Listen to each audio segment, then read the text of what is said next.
today we're talking about the era of good feelings. Last week and a half, we talked about the Industrial Revolution.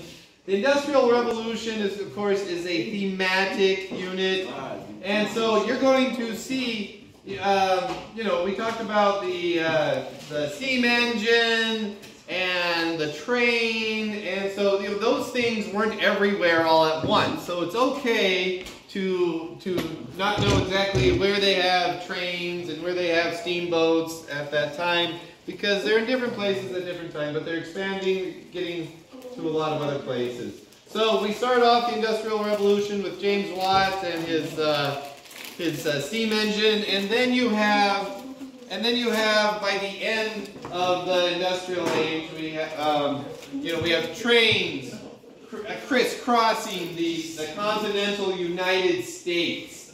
So that's a big thing. Yeah, by 1869 you have the first transcontinental railroad right there. Now, the week before that, we talked about the War of 1812. And the War of it was a long time ago. In the War of 1812, we finished off. We weren't completely defeated, so we were really happy. Our expectations were really low, so we ended off in an era of good feelings, and we're going to talk about that a little bit more today. All right, next slide. James Monroe. He's the last of the Virginia dynasty. So here's Virginia, and we had Washington.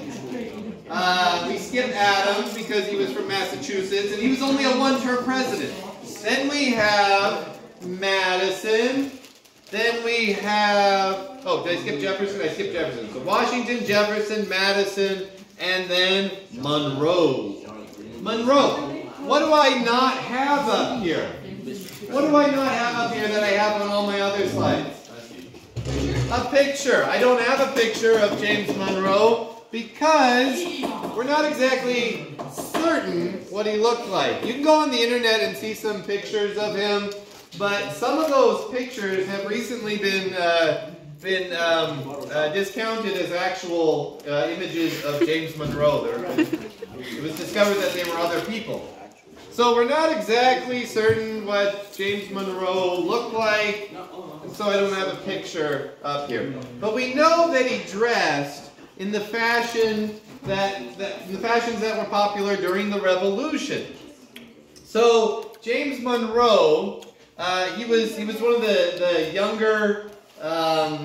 He was very young during the time of the Revolution, and he's the last president who actually fought in the Revolution, actually served. And so during this time, the era of good feelings, we're just so happy with ourselves being Americans.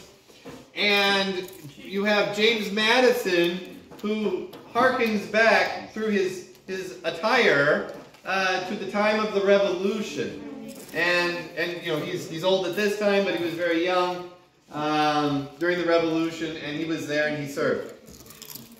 Now, and he's also part of this Virginia dynasty. Next slide. Here, click on it. Click to an earlier generation. But meanwhile, in Congress, we have a rising new generation. So these people all represent different regions of the country. These new regions, the West especially, is growing. So you have John C. Calhoun, and he is from South Carolina. And he is a staunch states' rights man, and he is also very pro-slavery. Pro-slavery like we've never seen it before. Now there were people who were pro-slavery before this time. They saw it as a good form of economic labor. We need labor in the country. We didn't have enough labor at the beginning during the colonial period, so the British Empire said, well, we have to bring slaves into North America to work on plantations. Now, John C. Calhoun in his generation goes a step further and says, philosophically speaking, it's all slavery is actually a general good for everybody. That's what they believe at this time. They're going further than what people have said in the past, and they're saying it's good for everybody. The slave master and the slaves themselves, they're saying it's just good. And so this is the type of ideology that we're going to see promoted right up to the Civil War, and eventually it will be defeated by people like Daniel Webster, who's from the north. Now, Daniel Webster he starts out from Massachusetts. In Massachusetts, he gets elected to office. However, he moves to New Hampshire, and he gets elected to the Senate there too. So he spends a lot of time in the Senate. All three of these people do. They spend a lot of time in the Senate, and they help to shape our country from the 1820s all the way to the beginning of the 1850s. Also, we have here in the west, from the west in Kentucky, you have Henry Clay. We remember Henry Clay from a few weeks ago. He was educated in Virginia. He went and made his name for himself in Kentucky and got elected to the House of Representatives. His first term, he gets elected Speaker of the House. Yay! That has only happened twice in our history. He was the first to do it. The other time was somebody, can't remember the name, in the 1860s.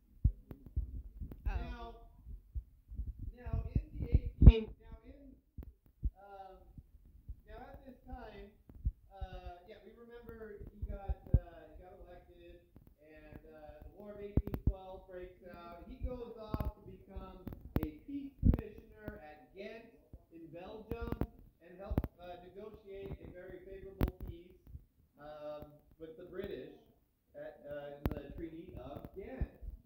Now, he comes back and he gets elected to the Senate eventually. And so, now how do you get elected to the Senate at this time? By the state legislature. You're not elected by the people, you're elected by the state legislature.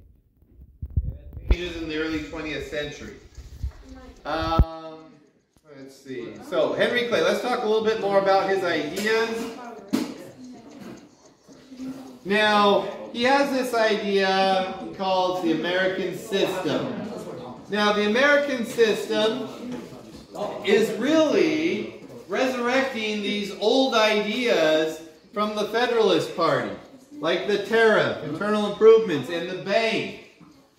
Now, these are all, whose ideas were these originally? Why? His name is Alexander Hamilton. He's a sussy baka. So, Alexander Hamilton was the one who came up with this whole plan originally. These ideas were kind of absorbed by Jefferson as the Federalists fell away, because these were still good ideas. But they'd been kind of neglected through this time, and Henry Clay seeks to revitalize those ideas once again for the betterment of the country. So, we have a higher tariff, that's what he wants, internal improvements, and of course we're seeing it's more than just canals and roads, it's also rails, and then we have the National Bank. It's still there, it's still running, it is still chartered by Congress. Later on, its charter is going to expire, and there's going to be a big controversy over that. We're not there yet, though. Next slide. Now, in the Supreme Court, we have a few cases where the Supreme Court is standing up for the federal government and asserting itself. Remember John Marshall? We talked about John Marshall and and Marbury versus Madison, where that case really put the Supreme Court on par with the other branches of government. Now, in McCulloch v. Maryland, you have the Bank of the U.S., which is setting up banks in different states all across the country.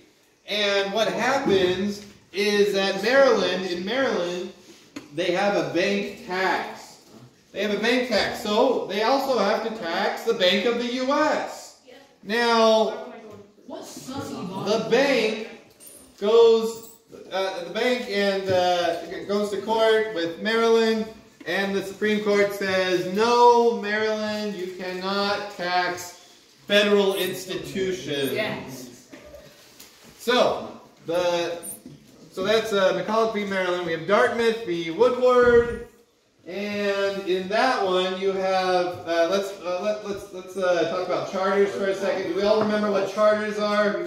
Remember that they're very important to our history because one of the three forms of colonies, you had crown, proprietary, and charter colonies. And a charter was kind of like this governing document given to you by the state. And there are three forms in Old English common law. You had three types of charters. You had one for religion, so one for churches. You had one for commerce, so one for businesses. And then you had one for education. So schools would have their own charters. Dartmouth College had their own charter granted to them by their state. Their state wants to change it arbitrarily. Arbitrarily, they just want to change it. That is anti-classical Republican. Now, Dartmouth wants to, takes them to court, and it's not that funny. In court, the Supreme Court stands up for their charter. Okay, so against the state. All right, so charters cannot be arbitrarily changed by the state. That's what we learned there. Now, in Gibbons v. Ogden, you have two different steamboat companies that are trying to, traffic on the rivers. And so what happens is the one is granted its charter by the state, the other by the federal government. And the federal government, they're taken to court. And what happens is the Supreme Court says, no, the only one who has the right to regulate interstate commerce is the federal government. Exactly, Congress and the federal government. Next slide. Now, at this time, we're organizing new states, organizing new territories that we already have out in the West. We don't really think of Oregon. You see right here we have Oregon country. Okay, what do you see right here? Oregon country. Now it goes all the way up to modern day British Columbia, but really what we're talking about is this area right here, which is the Willamette Valley. The Willamette Valley is where everybody wants to go because it's nice, green, lush, very, very bountiful. Now what we have here, we don't really think of Oregon country, as most people don't. We do have a claim. We have a claim at this time, but so did Spain and Russia and Great Britain, France for a time. But Great Britain kind of makes sense, right? They've explored most of this territory. They can connect it with Canada. But thanks to the good work of a certain Mr. Robert Stewart, have a stronger claim to Oregon country because people can go along, the Americans can go along the Oregon Trail, and they are able to travel fairly easily, well not easily, but fairly well to Oregon country in order to settle and farm. So what happens here is we have this slow trickle of settlers who are going to come into Oregon country, and they will have, and then in the future, America will have a stronger claim to Oregon country. Now, you see, it's kind of a heart-shaped country. That's the shape of our country at this time. People are not thinking about westward expansion too much, but we're thinking about how we're going to organize the West. So we have, as you can see on this map here, the green states are free states.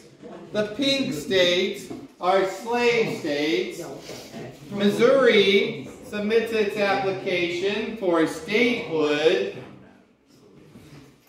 And so what do they, what's the problem there?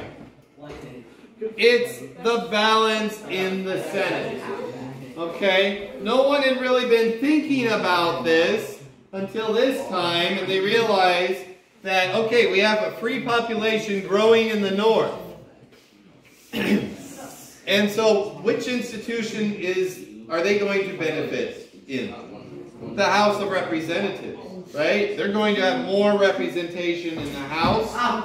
Now, if you have the slave states, which aren't really growing, and of course we don't count slaves, except as 3/5 in proportion for Congress, we are going to, we're going to have to preserve the balance in the Senate, okay? That's dumb because, like, slaves.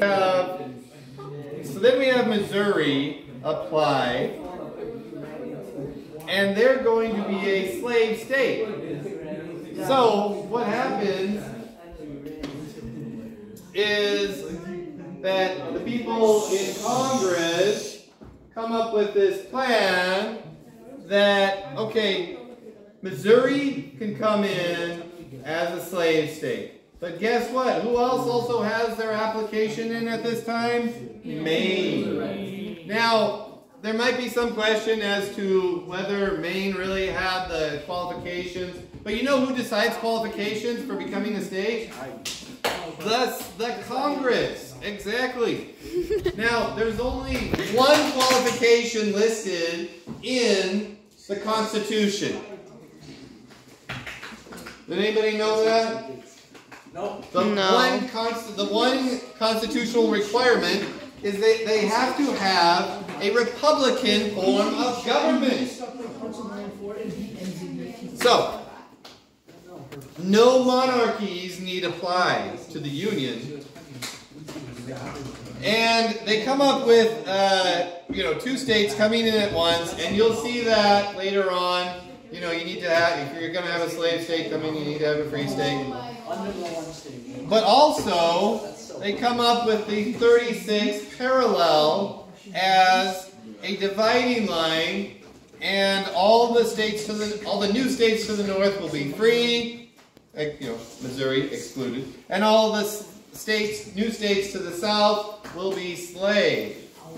Okay. Now we're going to see this line come up again because in the 1840s, when this compromise is upset by the expansion into Mexico, the first thought of everyone in Congress is that we just shoot this line out to the Pacific Ocean, cutting California into Northern California and Southern California. But soon they learn about the geography and the desire for Californians to stay in one state, and they realize that they can't do that. So it gets upset in the 1840s again. But for about 20 years, we have this compromise, which came from Henry Clay, our hero. Okay, he's the one who saved the Union multiple times from being torn apart. Now, Henry Clay also had other ideas about revolutions. He supported Latin American revolutions, also the Greek Revolution. Now, he spoke in favor, and the United States never actually did anything to help these these revolutionaries in Latin America or in Greece. The Greeks were trying to rebel against the Ottomans in the 1820s. Now, okay, now you see here some of these countries that did rebel and got their independence no longer exist, like the Republic of Great Colombia or the United Provinces of Central America. So those broke up later on into the countries that we know today. All right, next slide. Now, one thing that we do at this time to support, we do have a policy statement, the Monroe Doctrine. And it's not really used at the time, but President Monroe, and this was heavily influenced by John Quincy Adams, and the doctrine is that Europeans will no longer be welcomed if they want to colonize parts of the Western Hemisphere. Yeah, so if they want to take their colonies back, they will be opposed by the United States of America. And this is something that isn't really important at the time, but becomes more important as the 19th century rolls on, and then into the 20th century.